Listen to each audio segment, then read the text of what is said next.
Hello everyone! Magandang araw sa inyong lahat. Andito na naman pong muli ang inyong Mama Mia. And today is Holy Wednesday para sa mga kapatid at syempre mga tagapakinig nating mga Katoliko, hello po sa inyo.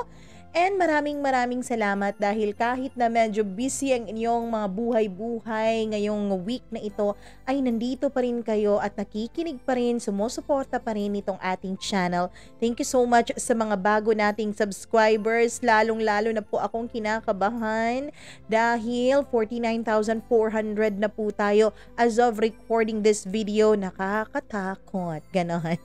Hello po sa lahat ng mga nakinig sa atin. Cheryl, maraming salamat sa mga taga-Damam. And of course, kay Sweetie May Patubay, Maria Honora. Maria Honora ang pangalan ko. Hello po sa inyo. Giling Sheila, maraming salamat sa iyong pakikinig. Maricel Sanchez, sa Daan Bantayan, hello po.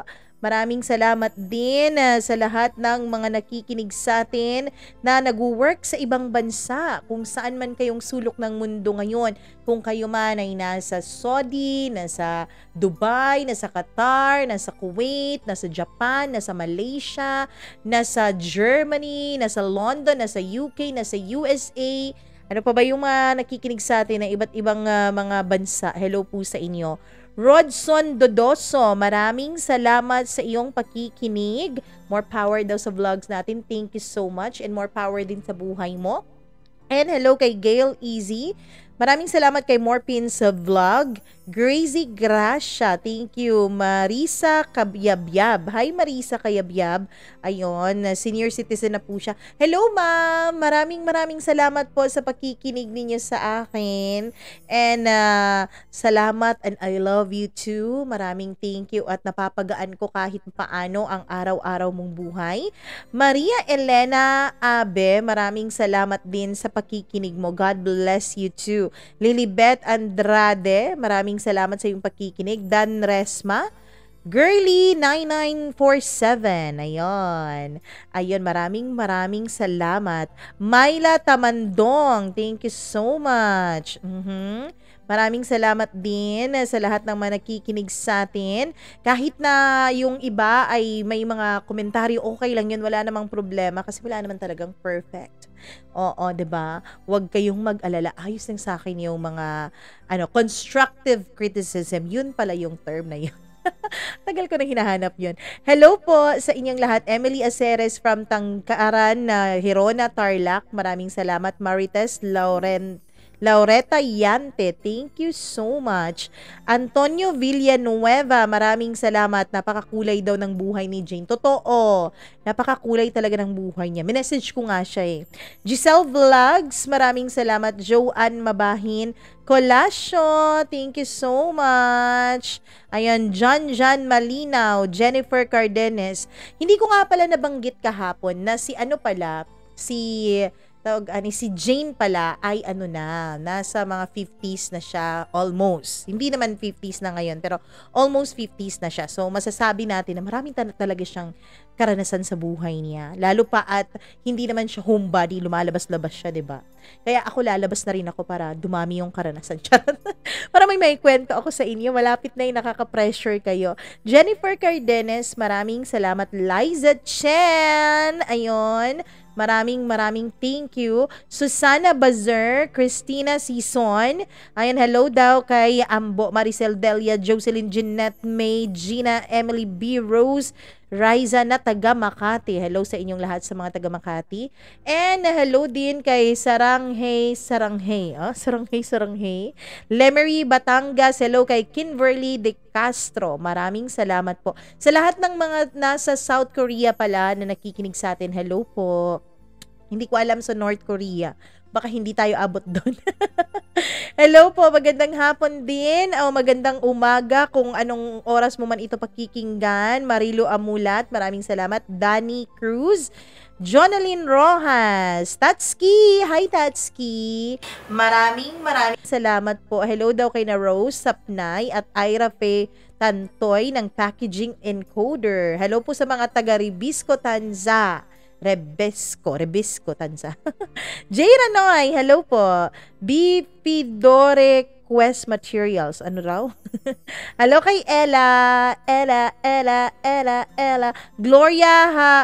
Gloria Habi Leonar. Ayan, from Hong Kong. Maraming salamat sa mga nasa Hong Kong ngayon na nakikinig po sa atin. Thank you so much sa inyo. Nako, hindi na natin patatagalin at sisimulan na natin ang ating mga kwento dahil mukhang medyo maiikli lang ang mga kwento natin sa mga susunod na araw kasi nga, mahal na araw eh. Mahal na ano. Ano ba yung tawag sa ano?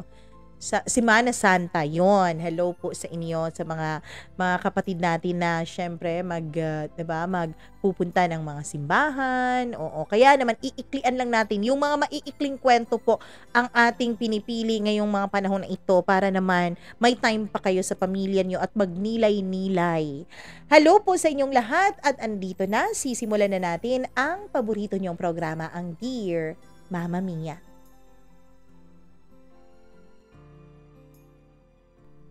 Di mo talaga masasabing isa kang matatag na tao at nasa isang matatag kang relasyon kung sa simpleng away lang ay hiwalayan agad ang tanging naiisip na solusyon.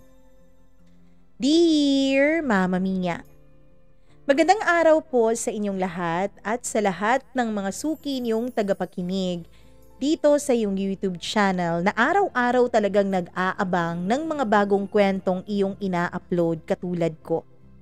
Magandang araw din sa iyo, Mama Mia. Nawa ay nasa mabuti kang lagay at nasa mabuting lagay rin ang iyong kalusugan. Bakit nga ba may mga taong walang ibang bukang bibig kundi break kaagad kapag simple lang ang away? Nakakakabang pakinggan ang mga salitang yon. At nakakakabang isipin rin kung marinig mo ang mga ganitong salita, lalong-lalo na kung mahal na mahal mo na ang isang tao. Hayaan niyo po akong magpakilala muna sa sarili ko. Darwin po ang itawag niyo sa akin. Yun po kasi ang tawag sa akin ng nakararami kahit na hindi naman yun ang tunay kong pangalan.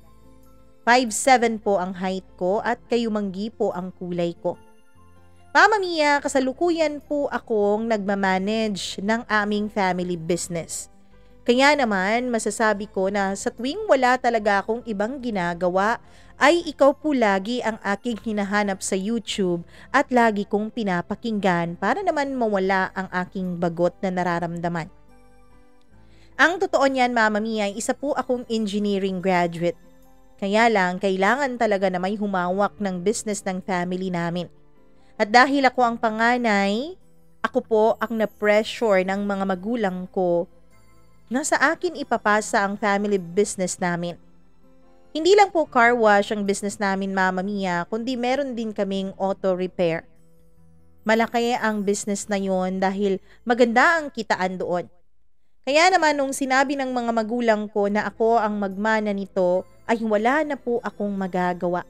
Ayoko na rin naman kasi na magtrabaho pa ang papa ko dahil medyo may edad na siya. Siyempre, Mama Mia, dahil ako po ang nakatoka at ako po ang nagmamanage ng mga businesses na yon, ay ako po lagi ang nakatao dun sa car wash at sa auto repair shop namin. Mama Mia, bago ang lahat, ay ikukwento ko muna sa inyo kung paano po ako paulit-ulit na naloko ng babaeng ang inakala ko ay mahal na mahal ako. High school pa lamang nung magsimula akong pumasok sa pakikipagrelasyon. Mama Mia, kahit bata pa lang ako noon kung ituring ng nakararami, ay masasabi ko naman na tunay po akong nagmamahal. Totoo po ang pag-ibig na aking nararamdaman. Kaya naman kahit bata pa lang ako noon ay lagi ko talagang sinasabi at pinaparamdam sa babaeng mahal ko at karelasyon ko ang tunay kong damdamin para sa kanya. Seryoso po ako sa pag-ibig. Hindi po ako katulad ng iba na lagi na lang pong nagloloko. Hindi po ako katulad ng iba na laging sinasaktan ng damdamin ng isang babae. Ako po, Mama Mia, ang laging sinasaktan. Yung una ko pong naging girlfriend ay umabot lang kami ng 3 buwan. Pagkatapos ng 3 buwan ay hiniwalayan niya ako. Ang sabi niya, hindi pa raw talaga siya handa na magkaroon ng karelasyon. Masyado pa raw siyang bata. Nasa third year high school kami nung mga panahon na yon. Ang sumunod ko naman, Mama Mia, ay nung fourth year ako ay tumagal lang ng 5 buwan. Dahil po nahuli ko siya na kinakalantari ang boy best friend niya. Akala ko nung una, Mama Mia, ay wala silang relasyon. Although nakakaramdam na ako ng hindi tama sa kanilang dalawa kapag magkasama kaming tatlo. Pero dahil nga wala naman akong ebidensya, ay nanahimik na lang ako kahit ang totoo ay nasasaktan na ang puso ko. Pero Mama Mia, isang araw, nahuli ko po sila sa likod ng gym na naghahalikang dalawa. Gabi na po yun, acquaintance party sa school namin. Hinahanap ko siya dahil bigla na lang siyang nawala sa tabi ko habang magkaupo kaming nanonood ng mga nagsasayaw sa dance floor. Hinanap ko siya sa buong building namin pero wala siya. Naisip kong pumunta sa gym, baka nandoon siya at baka may naiwan siyang gamit. Varsity kasi ng volleyball ang girlfriend ko, Mama Mia. Kaya naisip ko baka nandun siya. Wala siya doon. Papalis na sana ako ng gym nung may narinig akong halinghing at para bang may umuungol sa likuran. At dahil curious ako, Mama Mia, at gusto ko ring may maikwento sa mga kaibigan ko, ay tiningnan ko kung sino ang nandoon. Gulat na gulat ako nung ang girlfriend ko ang nandoon at nakahalikan niya ang kanyang boy best friend. Nung makita niya ako, Mama Mia, ay nagsorry naman siya agad sa akin. Doon niya sinabi na matagal na pala niyang mahal yung boy best friend niya. Sinagot niya lang ako dahil ang akala niya ay wala siyang tsansa dun sa boy best friend niya dahil ang akala niya ay iba ang gusto nito. Pero ngayon na nagkaaminan na silang dalawa, ako po ang kanyang initsapwera. Ako po ang kanyang iniwan at pinagpalit sa lalaking matagal na pala niyang mahal. Alam mo ba, Mama Mia, na nakakababa po yun ng self-esteem. Lalo pa nung malaman kong hindi naman talaga niya ako minahal. Na ginamit niya lang ako, na ginawa niya lang akong panakipbutas. Kung yung una kong karelasyon, Mama Mia, ay medyo ilang buwan lang ang inabot bago ako nakapag-move on, nitong sa pangalawa ko ay umabot po ng halos 2 taon. Hindi po talaga ako madaling mag-move on lalo na kung alam kong niloko ako. Second year college na ako, Mama Mia, nung pumasok ako muli sa isang relasyon. This time, sinigurado kong mahal na ako. Sinigurado kong gusto na ako. Oo, Mama Mia. Nakakahiya at pangit man pong aminin, pero po, ang kinuha ko pong girlfriend noon ay yung babaeng alam kong matagal na akong gusto. Yung babaeng matagal nang may crush sa akin. Naisip ko kasi, bakit ba ako magpapakahirap? Bakit ko ba ipupursue ang isang babaeng wala naman akong kasiguraduhan? Dito na ako sa babaeng alam kong may gusto sa akin. Sa babaeng alam kong mahal na mahal ako. Kaya naman, Mama Mia, ang niligawan ko ay ang kaklase ko na mula pa nung first year college kami ay bukang bibig na sa lahat na may gusto siya sa akin. Kilig na kilig nga siya nung niligawan ko siya. Hindi naman niya pinatagal ang panliligaw ko at agad-agad na naging kaming dalawa. Mama Mia, ibang pakiramdam kapag mas mahal ka ng taong iyong karelasyon. Meron po kaming mga maraming pinagdaanan. Mama Mia, siya rin ang nagkusang magbigay sa akin ng kaniyang pagkababae. Wala po akong naging pagsisisi noon. Nakita akong mabait naman siya. Nakita akong kahit siya ang nauna sa akin noon na nagparamdam na gusto niya ako.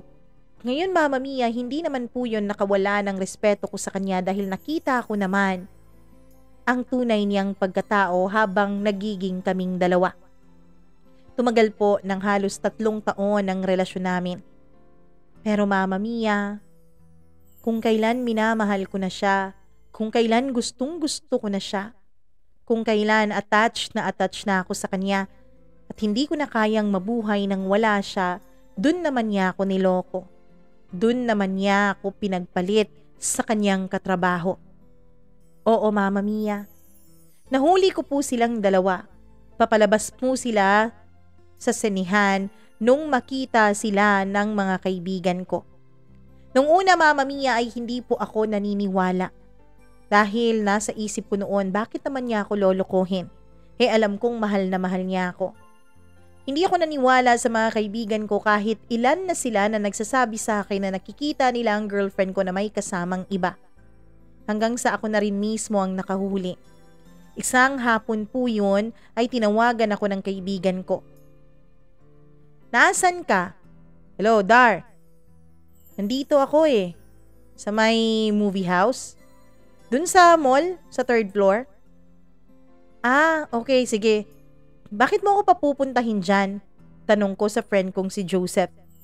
Basta, halika, manood tayo ng movie. Mama Mia, dahil nababagot naman ako noon dahil hindi nagre-reply sa akin ng girlfriend ko at ang akala ko ay busy siya dahil sabi niya ay pupuntahan niya ang kaniyang mga magulang ay hindi ko na lang po siya inestorbo. Naisip ko na lang na manood ng sine kasama ang kaibigan ko. Pagdating ko doon, ay gulat na gulat ako dahil hindi pa pala siya nakabili ng movie ticket. O akala ko ba manonood tayo ng sine? Nasaan na yung ticket? Huwag mong sabihin na ako na naman ang pagbabayarin mo. Biro ko pa sa kanya. Mamaya na tayo bumili. Mga 30 minutes siguro. 30 minutes? Pinagmamadali mo ako pagkatapos 30 minutes siya ka pa tayo bibili? Sige na nga, ako nang bibili. Sabi ko. Huwag na muna, dito na muna tayo, tambay tayo. Ayan binili kita ng popcorn, sabi niya. Hindi ko alam, Mama Mia, kung bakit niya ako pinapatambay sa harap ng labasan ng Cinema 3. Mama Mia, ilang saglit pa ay parang natapos na po ang movie doon dahil naglalabasan ng mga tao. Pero Mama Mia, mas matindi pa pala sa pelikula ang madadatnan ko at ang makikita ng dalawang mga mata ko.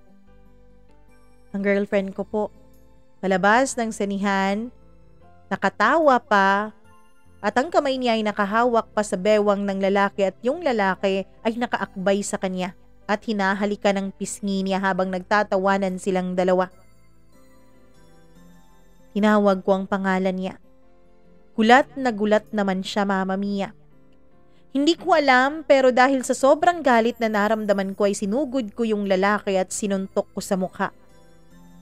Galit na galit sa akin yung lalaki kung bakit ko raw yun ginawa. Bakit? Ako lang naman ang boyfriend ng babaeng kinakalantari mo. Boyfriend? Sabi niya wala siyang boyfriend. At isa pa dude, mag-6 na buwan na kami. Sabi niya. Mama Mia, nanlumo ako sa narinig ko. Mag-6 na buwan. 6 na buwan na pala niya akong niloloko nang wala akong kaalam-alam. Kaya naman sinuntok ko ulit yung lalaki. Pero pinigilan ako ng girlfriend ko. Pinalis niya ako, Mama Mia. Pagkatapos ay dumating na ang mga security guard ng mall at ako ang kinaladkad nila palayo. Hindi ko alam kung meron bang nakapag-upload ng video na yon. Mama Mia, masakit na masakit ang loob ko nun. Bakit ba kung kailan mahal na mahal ko na siya? Bakit ba kung kailan hulog na ako sa kanya at nakadepende na ang kaligayahan ko sa kanya ay tsaka pa niya ako gaganituhin? Tsaka pa niya ako lolokohin? At tsaka pa niya sisirain ang tiwala ko? Nalugmok ako noon, Mama Mia. Yun ang dahilan kung bakit hindi na ako nagtrabaho noon. Ang totoo niyan, Mama Mia, ay meron naman akong trabaho noon at hindi ako ang nagmamanage ng business namin dahil yung papa ko pa lang. Pero natanggal ako sa trabaho dahil ilang araw at linggo akong hindi pumasok dahil sa sakit na nararamdaman ko. Mama Mia, hindi na po ako bumabangon sa kama. Hindi na ako naliligo. Bumabangon lang ako kapag kumakain, kapag kumakalam na talaga ang sikmura ko. 3 linggo akong nagmukmok sa loob ng kwarto ko. Ilang beses akong kinausap ng mga magulang ko at ng mga kapatid ko. Pero wala ni isa sa kanila ang makakapagpagaan ng nararamdaman ko. Mama Mia, maging ang mga kaibigan ko ay pinupuntahan na rin ako sa bahay. Nag-aalala na rin sila sa akin. Pero wala rin silang masasabi na makakapagpagaan sa aking nararamdaman. Iba talaga ang sakit, Mama Mia, ng maloko. Para bang Nawala ang kumpiyansa ko sa sarili ko. Para bang question ko ang buo kong pagkatao. Ganun ba talaga ako? Kaloko-loko ba talaga ako? Hindi ba talaga ako deserving sa pagmamahal? Hindi ba talaga ako deserving sa loyalty? Hindi ba talaga ako deserving sa honesty? Sunod-sunod ang tanong ko noon sa sarili ko, Mama Mia. Bakit kaya ganito? Bakit kaya lagi na lang akong pinapaasa at sinasaktan ng mundo? Naisip ko noon na siguro wag na lang akong magmahal pa. Siguro magpo-focus na lang ako sa sarili ko. Pero napakahirap gawin ang bagay na yun, Mama Mia. Alam mo yung sinasabi nila na love yourself? Alam mo yung sinasabi nila na pagtuunan mo ng pansin ang sarili mo? Na unahin mong mahalin ang sarili mo? Ni Mama Mia, hindi ko alam kung paano ko yun gagawin. Paano ko ba mamahalin ang sarili ko? Magliwaliw? Mag-enjoy? Hindi nga ako nag-e-enjoy. Lumalabas ako pagkatapos ng isang buwan kong pagmumukmok, Mama Mia, pero kahit saan ako lumingon, mukha ng girlfriend ko ang nakikita ko. Kahit saan ako pumunta, mga alaala niya nagbabalik sa aking isipan. Hindi talaga ako makapag-enjoy, Mama Mia. Sabi ng iba ay kontrolin ko raw ang emosyon ko. Sabi ng iba, kontrolin ko raw ang nararamdaman ko. Kung kaya ko lang, Mama Mia, matagal ko nang ginawa. Sino bang tao ang gustong magmukmok lagi? Sino bang tao ang gustong mag-emote lagi at umiyak lagi? Di ba wala naman? Lahat naman tayo siguro ay gustong lumigaya. Lahat naman tayo siguro ay gustong maging masaya. Pero paano ko gagawin yon? Paano ako liligaya at paano ako sasaya? Kung sa bawat kilos ko ay naaalala ko siya. Mama Mia, hinayaan ko na lang ang sarili ko na malunod sa sakit. Hanggang sa isang araw, nagising na lang ako na parang wala na akong iiiyak pa. Oo, nandun pa rin ang sakit.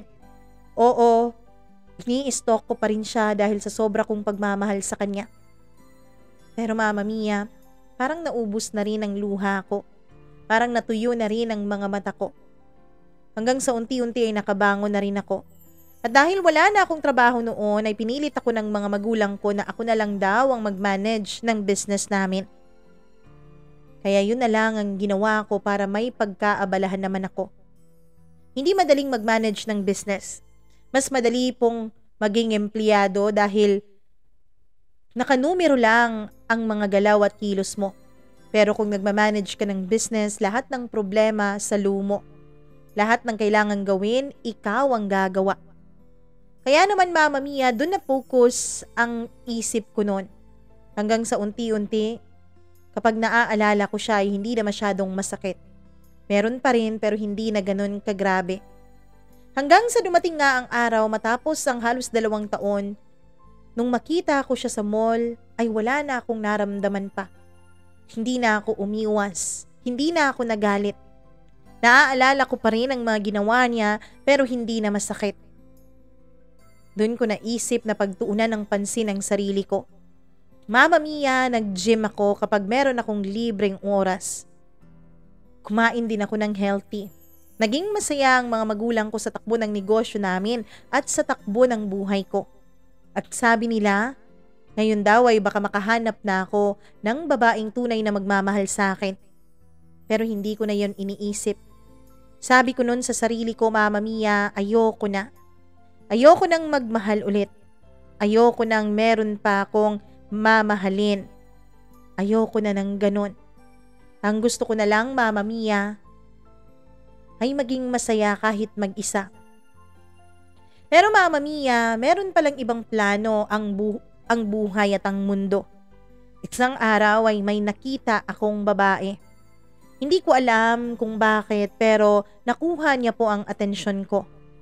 Dahil ako lagi ang nakatao sa car wash at sa auto repair shop namin, Mama Mia, nakita ko ang isang babaeng regular na nagpapa-car wash sa amin at dun din nagpapa-repair. Pero hindi ko naman alam, Mama Mia, na ma-in love pala ako sa isang babaeng suki na sa amin. Tawagin na lang po natin siya sa pangalang Candy. Candy po ang tawag ko sa kanya dahil mahilig siya sa mga matatamis na pagkain. Kapag kina-car wash po ang kanyang sasakyan, ay nakaupo lang siya sa may gilid at lagi-laging may nginangat-ngat na tsokolate. Mama Mia, bukod sa tsokolate, ay may kinakain din siyang cotton candy paminsan-minsan. Sa tuwing nakikita ko siya, ay laging matatamis na pagkain ang ginangat-ngat niya. Kaya naman mula sa malayo ay tinitignan ko siya. Hindi ko alam kung bakit nakangiti ako habang nakatingin sa kanya. Hindi naman po ekstraordinaryo ang kanyang ganda. Normal lang naman pero parang may magnet siya na humihila sa akin.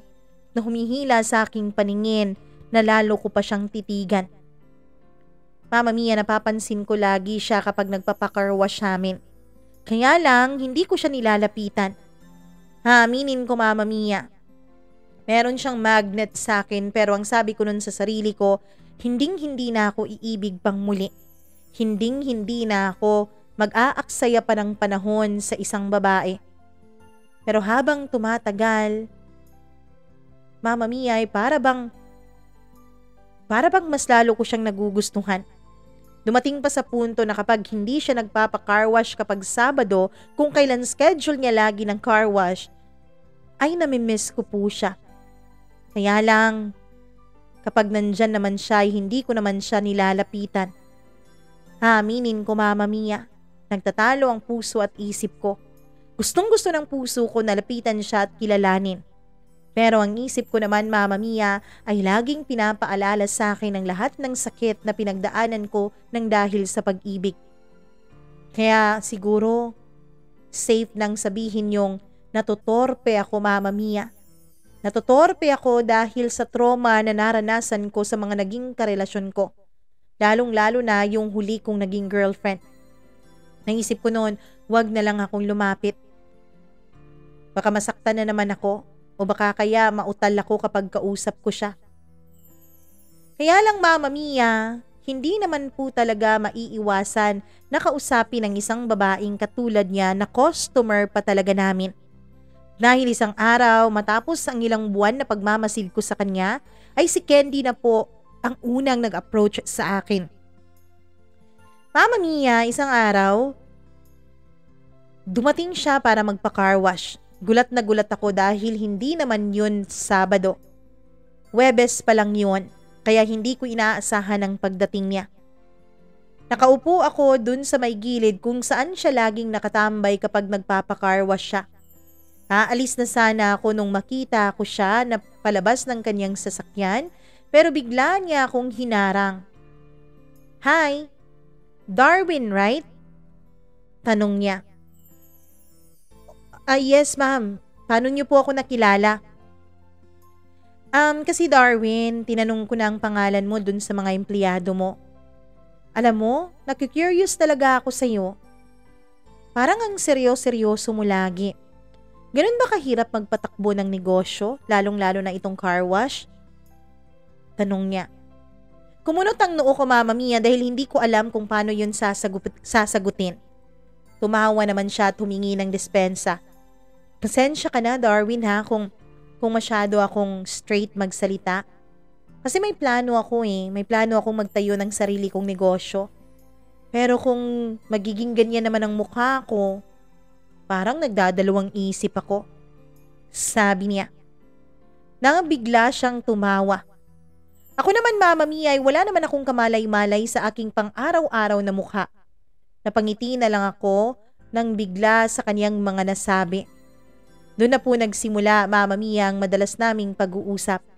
Dahil ang sabi niya ay dapat daw kumakausap rin ako ng mga customers para alam ko, Mama Mia, kung paano mas palaguin pa ang negosyo. Marami rin siyang tinatanong tungkol sa mga bagay-bagay sa negosyo. Uy, baka magtayo ka rin ng car wash, ha? Baka gawin mo pa kaming kakompetensya, sabi ko. Tumawa naman siya at ang sabi niya wag daw akong mag-alala dahil hindi naman car wash ang itatayo niya. Wala raw kasi kaming kainan. Kaya yun ang balak niyang itayo malapit sa car wash. Alam mo kasi nakaka-bored na nag-aantay ka na maayos yung sasakyan mo, malinis. Pagkatapos wala kang ginagawa. Mas maganda kung may coffee shop dito o di kaya naman ay snack bar. Kaya yun ang bala kong itayo, sabi niya. Mama Mia, doon ay naging magkaibigan kaming dalawa ni Candy. Siya na rin ang kumuha ng cellphone number ko. Sabi niya para daw kung sakaling may itatanong siya o hihinging tulong tungkol sa negosyo o sa sasakyan niya, ay ako agad daw ang kanyang kukontakin. Mama Mia, ewan ko ba? Dati ay pinangako ko na sa sarili ko na hindi na ulit ako papatol pa o makikipag-usap pa sa isang babae. Kaya lang, eto na naman ako. Binigay ko na naman ang cellphone number ko sa isang babaeng attracted pa talaga ako. Kaya alam ko, Mama Mia, alam ko na darating na naman ang araw na baka ma-in love na naman ako ng tuluyan. Mama Mia, sinabi ko sa sarili ko na kaibigan lang ang dapat na maging relasyon naming dalawa ni Candy. Kaya lang, Mama Mia, naging porsigido po si Candy. Nakakahiyaman pong aminin pero parang ang nangyari ay si Candy na mismo ang nanligaw sa akin. Oo, Mama Mia. Mula nung naging close kaming dalawa ay siya na po ang unang tumatawag sa akin. Mga walang kwentang bagay lang ang kaniyang tinatanong. Paminsan-minsan ay tungkol sa negosyo pero alam ko naman na napag-usapan na namin ang mga bagay na yon. Kaya nagugulat ako kung bakit tinatanong pa niya ulit. Kapag naman galing siya sa shop, kapag galing siya nagpa-washing o di kaya nagpaayos ng sasakyan, ilang saglit pa mula ng kaniyang pagkaalis ay agad na siyang tatawag sa akin at may itatanong na kung ano-ano. In short, Mama Mia, siya yung nag-effort sa aming dalawa. Nakakalalaki man pero andyan na eh. I like her, Mama Mia. Gustong-gusto ko siya. Kaya lang natatakot na po akong pumasok sa isang relasyon. Natatakot na po ako na magkaroon ulit ng girlfriend na posible na naman akong maloko. Ng isang babaeng posible na naman akong sasaktan. Hindi naman po sa ayoko nang magkaroon ng pamilya. Naiisip ko naman po yun. Alam ko naman po yun, Mama Mia, na dapat balang araw ay iisipin ko rin na magkaroon ng sarili kong pamilya. Kaya lang, hindi talaga maalis-alis sa puso ko yung takot. Hindi maalis-alis sa puso ko yung traumang inabot ko mula sa past relationship ko. Mama Mia, natatakot ako. Natatakot akong masaktan ulit. Natatakot akong dumating na naman ang punto na ma-reject ulit ako at lokohin ulit ako. Nakakabaliw kasi talaga ang pakiramdam na yun, Mama Mia. Nakakabaliw ang maloko. Nakakabaliw ang pagsinungalingan. Nakakabaliw ang paulit-ulit kang saktan. Mama Mia, lalo pa akong natakot nung isang araw ay umuwi ang kapatid kong lugmok na lugmok ang itsura at papunta na sa paiyak. Nung tinanong siya ng mama ko kung anong nangyari ay doon na bumuhos ang kaniyang luha. Doon ko nalaman na katulad ko ay naloko pala ng kaniyang karelasyon ng kapatid ko. Muli na namang nanumbalik ang sakit na naramdaman ko. Muli na namang nanumbalik ang trauma. Muli na namang nanumbalik ang kaba, Mama Mia. Kaya naman, lalo akong natakot. Lalo akong natrauma. Paano kung ganun naman ulit ang mangyari sa akin? Paano kung magiging miserable na naman ulit ang buhay ko dahil doon? Pero Mama Mia, meron pala talagang plano ang tadhana. Ang mga kaganapan sa buhay naming dalawa ni Candy ay ibang-iba po sa mga ine-expect ko. Isang araw, Mama Mia, ay tinawagan ako ni Candy. Ang sabi niya, nasira raw ang sasakyan niya. Sabi ko, papupuntahin ko yung mekaniko namin pero ang sabi niya bukas na lang daw dahil gabi na yon. Gabi na nga naman. Tinanong ko kung bakit pa siya tumawag kung bukas pa niya ipapaayos ang kanyang sasakyan. Sabi niya, gusto niya raw na sunduin ko siya. Mama Mia, dahil magkaibigan naman kaming dalawa at ang totoo ay nag-aalala din ako sa kanyang kalagayan, ay sinundo ko na rin siya sa kung saan siya nandoon. Pagdating ko ay isa pala yung kainan, Mama Mia, na hindi naman masyadong kilala. Nandun ang kanyang sasakyan. Tinanong ko siya kung anong sira pero sabi niya mamaya na lang namin pag-usapan. Alam mo, nag-order na ako, Darwin. Alam kong hindi ka pa naghapunan kasi mag-aalas 7 pa lamang ng gabi. Kaya halika, kain na muna tayo. Gutom na ako eh. Mama Mia, nagulat ako sa kanyang mga ginagawa. Kung gutom pala siya, dapat kumain na lang muna siya bago niya ako tinawagan. Pero dahil nandun na lang din ako, ay kumain na rin ako. Masasarap na mga pagkain ang in-order niya. Tinanong ko siya kung matagal na ba ang restaurant na yon. Ang sabi niya, ilang buwan pa lang daw mula nung magbukas ito kaya hindi pa ito kilala ng publiko. Mama Mia, nagpasalamat ako sa kanya dahil nilibre niya ako. Ayos lang yun. Kasi nakaabala ako, 'di ba? Nagpasundo ako. Kaya ito na lang ang tanging maibibigay ko sa'yo. Ito na lang ang tanging pambawi ko. Tumawa naman ako at ang sabi ko hindi niya kailangang bumawi. Hanggang sa matapos na kaming kumain, ang sabi ko ay aalis na kami. Mama Mia, nung nakasakay na siya sa aking sasakyan at pinandar ko na yun, hindi pa kami nakakalayo sa restaurant ay bigla niyang pinatigil sa isang madilim na bahagi ang sasakyan. Bakit, may naiwan ka ba? Tanong ko. Mama Mia, lumingon siya sa akin. Inayos niya ang upo niya na nakaharap na siya sa akin.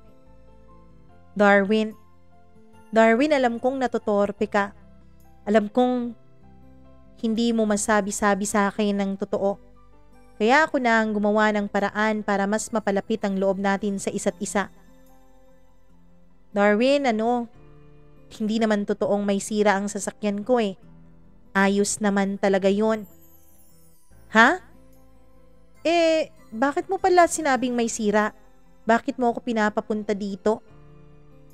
Hindi ko kasi alam, Darwin, kung paano aaminin sa'yo. Hindi ko kasi alam kung paano na masabi ko sa iyo ang nararamdaman ko na isipin mong seryoso naman ako at hindi nagbibiro. Alam ko kasi na iniiwasan mong mapalapit sa akin. Alam ko baka isipin mo na masyado akong easy to get na babae.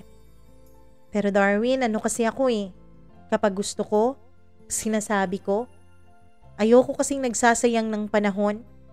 Ayoko kasing pagsisihan pagdating ng araw kapag hindi ko sinulit ang bawat araw ng buhay ko. Natahimik ako noon, Mama Mia. Hindi ako makatingin sa kanya at tanging yuko lamang ang aking nagawa. Marami pa siyang sinabi hanggang sa napansin niya na hindi ako umiimik. Darwin,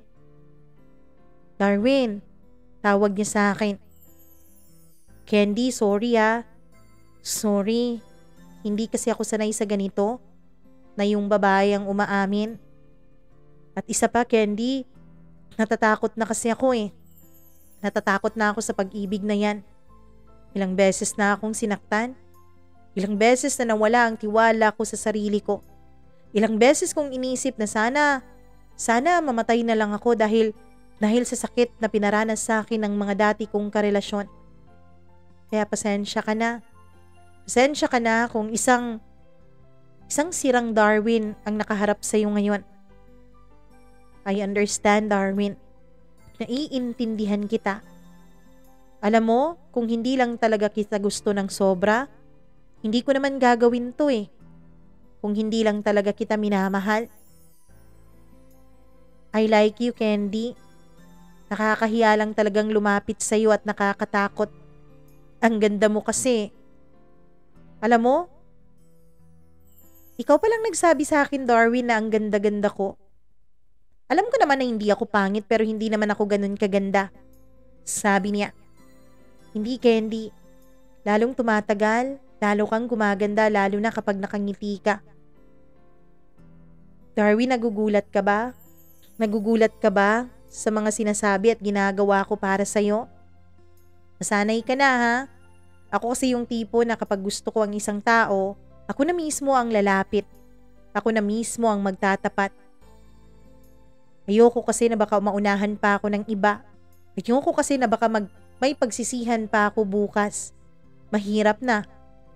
Kaya naman ginagawa ko ay inaamin ko talaga at pinaparamdam ko sa taong gusto ko na gusto ko siya. Mama Mia, taliwas sa mga naisip ni Candy, ang tingin ko sa kanya ay ang astig niyang uri ng babae.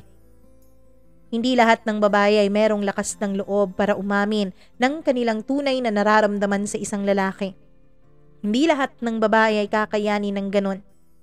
Kaya naman po, hindi kalaunan ay naging palagay na rin ang loob ko kay Candy. Nahulog na rin ang loob ko sa kanya, Mama Mia, ng tuluyan.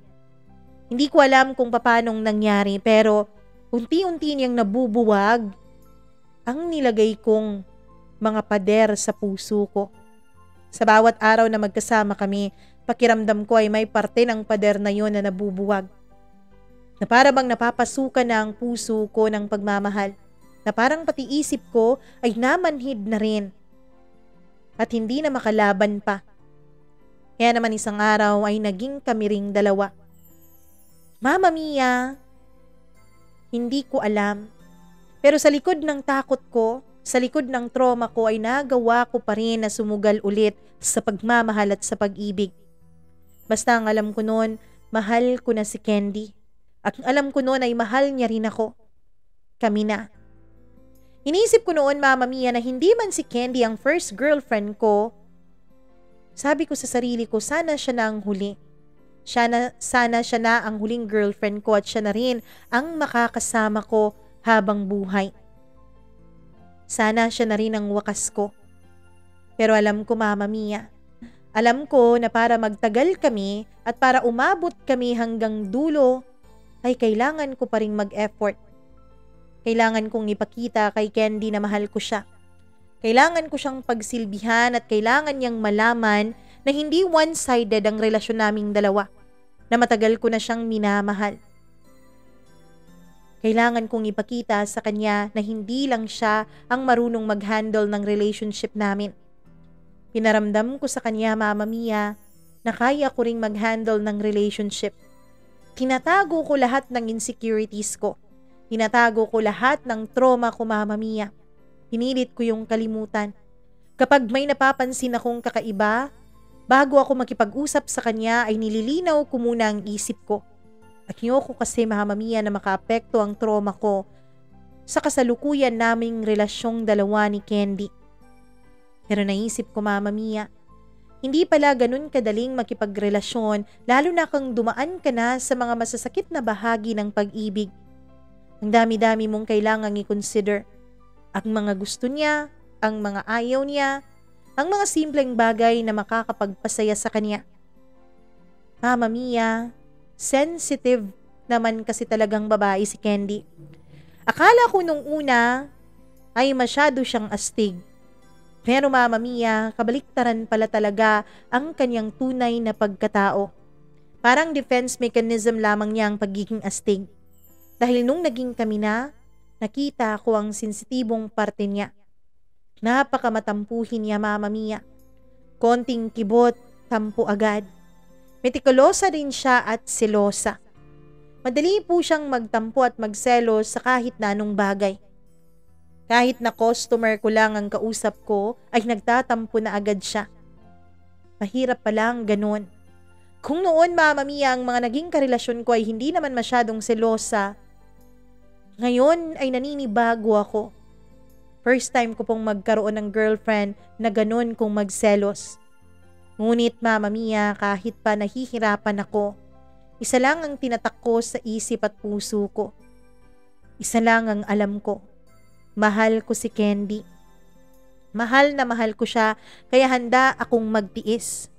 Handa akong patunayan sa kanya, Mama Mia, na tunay ang nararamdaman ko.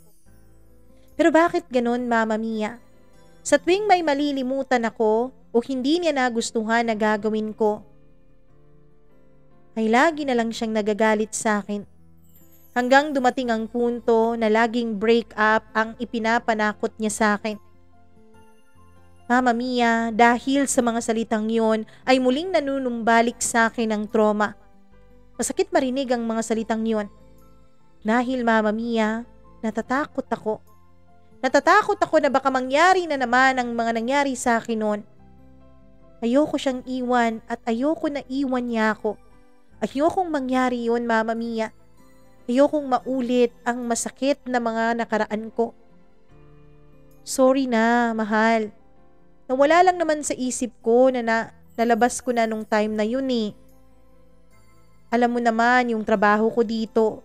Alam mo naman 'di ba, ako ang nagma-manage ng negosyo namin. Hindi madaling mag-manage ng negosyo, mahal. Ang dami-daming kailangang isipin. Ang dami-daming kailangang inaabala. Alam mo bang ang tagal-tagal ko na naghintay dito, Darwin? Inugat na nga ako eh. Tinatawagan kita, tinitext, chinachat. Pero hindi mo naman pinipick up yung phone mo. Hindi mo naman nire-replyan yung mga messages ko. Ano ba ako sa'yo? Dahil ba ako yung naunang dumiskarte sa'yo? Dahil ako ba yung nanligaw sa'yo kaya ganun mo na lang akong ituring? Ganun mo na lang akong pabayaan? Sorry na please. Sorry na mahal, babawi ako next time. Sorry na. Sabi ko. Sorry na naman. Pagkatapos ilang araw matapos nito, sorry na naman dahil makakalimutan mo na naman ako. Alam mo Darwin, buti pa mag-break na lang tayo eh. Buti pa tapusin na natin to para wala na tayong pag-uusapan pa. Ano? Break na naman? Alam mo Candy, sa tuwing na mag-aaway tayo kahit maliit na bagay lang, yan lagi ang iniimik mo. Huwag ka namang ganyan. Mahal na mahal kita eh. Sobrang sakit sa akin kapag sinasabi mo ang mga bagay na yan. Para mo akong pinagtatabuyan. Eh kung mahal mo pala ako, bakit parang panghuli ako sa mga prioridad mo sa buhay? Bakit parang kinakalimutan mo ako ha, Darwin? Alam mo sa tingin ko hindi mo ako masyadong mahal. Sa tingin ko, gusto mo lang na nandito ako sa tabi mo. Na hindi ka mag-iisa, pero ang totoo hindi mo naman ako mahal eh. Kasi kapag mahal mo ako, dapat naiisip mo ko. Dapat inuuna mo ko. Candy, alam mo namang maraming problema ngayon sa shop, di ba? Marami akong inaasikaso. Kaya hindi ko talaga maasikaso o maisip ang tungkol sa atin. Pero hindi naman ibig sabihin no na hindi na kita mahal. Hindi naman ibig sabihin no na kinakalimutan na kita. Mahal na mahal kita eh. Kaya please, wag ganito. Wag naman lagi mo akong dinatakot ng hiwalayan. Hindi kita dinatakot, Darwin. Ang gusto ko lang naman ay pahalagahan mo ako. Ang gusto ko lang naman, pahalagahan mo ang relasyon na to. Mama Mia, pagkatapos niyong sabihin ay umalis na siya. Naiwan na lang akong natahimik sa isang sulok. Siguro, Mama Mia, napaisip rin siya sa kanyang mga sinabi sa akin. Alam ko naman na mahal ako ni Candy at mahal na mahal ko rin naman siya, Mama Mia. Kaya lang minsan, pakiramdam ko ay may pagka-irrational na siya. May pagka-immature na siya. Parang ang gusto niya ay lagi na lang kaming dalawang magkasama. Parang ang gusto niya lagi na lang nasa kanya ang atensyon ko. Mama Mia, ang totoo niyan ay halos araw-araw po kaming lumalabas dalawa ni Candy. Kahit na pagod na ako, ay humahanap po talaga ako ng panahon at pagkakataon para lang sa relasyon naming dalawa. Kaya lang meron talagang mga araw o kahit isang linggo, Mama Mia, na hindi ako nakakapag-update sa kanya masyado at hindi ko siya nabibigyan masyado ng pansin dahil nga sa sobrang pagod ko sa trabaho at sa negosyo namin. Meron pa kasi kaming pinapatay yung ibang branch at ako rin, Mama Mia, ang naka-assign doon. Yun ang hindi niya maintindihan. Napaka-immature niya. Lalong-lalo na, Mama Mia, kapag naiisip niya na iwanan agad ako kapag nagkakaroon kaming dalawa ng away. Sinabi niya sa akin na itatry niya raw na magbago para hindi na ako masaktan. Kasi Mama Mia, dumating din sa punto na napagod ako. Dumating din sa punto na sinabi niyang hiwalay na kami at umagri ako sa kanya, doon naman siyang nagpanik. Sabi niya, Mama Mia, nasasabi niya lang daw ang mga bagay na yon dahil sa labis-labis na sakit na kanyang nararamdaman kapag nababaliwala ko siya. Kaya lang Mama Mia, hindi niya rin naman naiisip ang sakit na nararamdaman ko kapag binabanggit niya ang mga bagay na yon. Kapag binabanggit niya sa akin ang mga salitang hiwalayan. Napakasakit nun sa akin. Nanunumbalik ang trauma ko. Hindi ko naman magawang sabihin sa kanya ang lahat-lahat Mama Mia dahil ayoko na kaawaan niya ako. Ayokong isipin niya Mama Mia na kaawa-awa ako. Kaya hindi niya alam ang lahat ng traumang pinagdaanan ko. May alam siyang konti pero hindi lahat Mama Mia. Ang totoo, hindi niya rin alam kung gaano kahirap ang karanasan ko ngayon at ang sitwasyon ko ngayon. Lalong-lalo na at pinipressure na ako ng mga magulang ko na maitayo na ang ibang branch ng aming negosyo. Mama Mia, ang sabi niya, ayaw niya raw na mawalay sa akin. Kaya ganun na lang daw siya kung magselos. Natatakot daw siya na baka mawala ako sa kanya.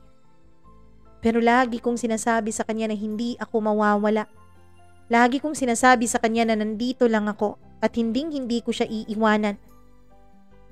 Kaya lang Mama Mia, umabot na kami sa 5th anibersaryo namin at ganun na ganun pa rin.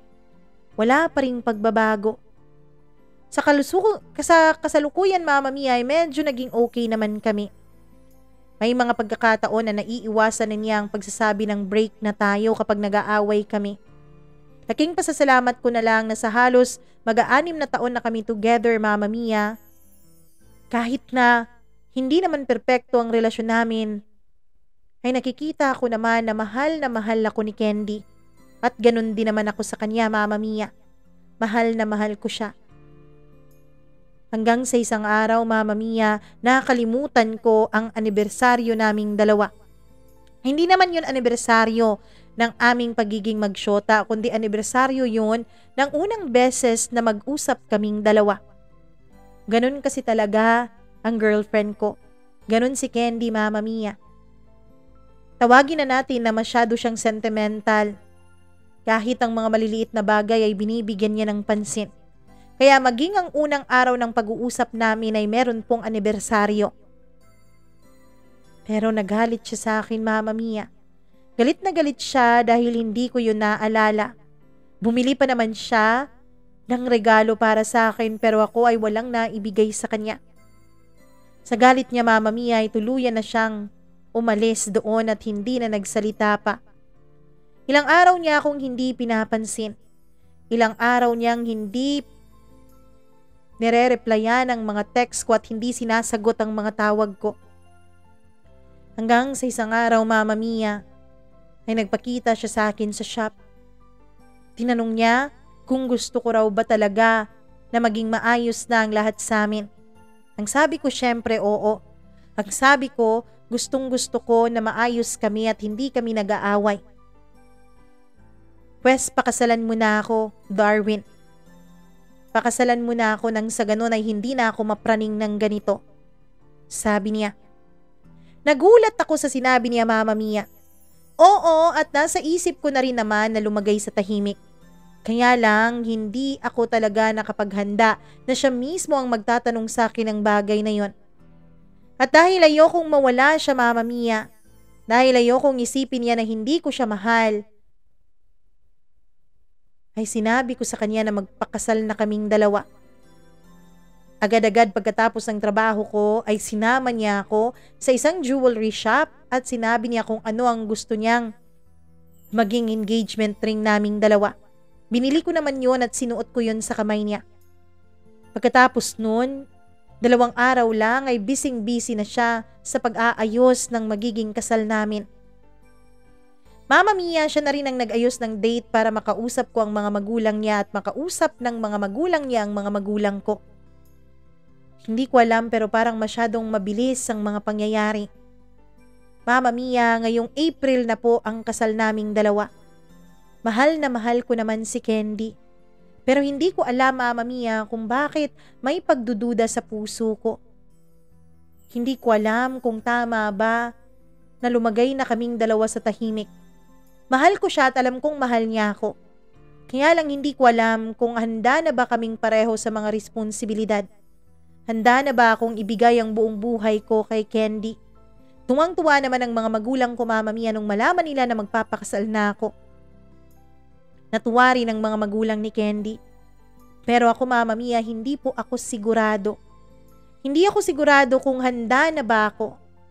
Hindi ako sigurado, Mama Mia, kung handa na rin ba si Candy. Paano, Mama Mia, kung ganito pa rin ang magiging away naming dalawa? Paano kung hindi pa rin niya makontrol ang kaniyang pagiging selosa?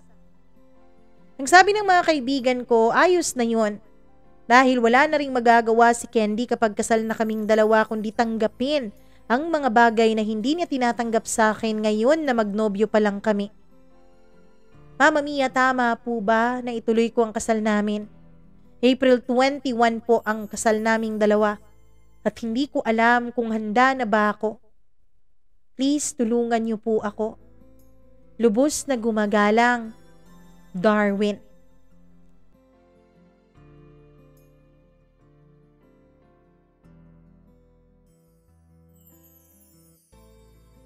Naku, Darwin, alam mo, hindi naman po nauna si Darwin na sumulat sa atin. Meron pa pong mga nauna, kaya lang sa tingin ko parang urgent tong letter niya. Kasi nga, April 21 na yung kasal nila. Dapat raw ba niyang ituloy ang pagpapakasal kay Candy?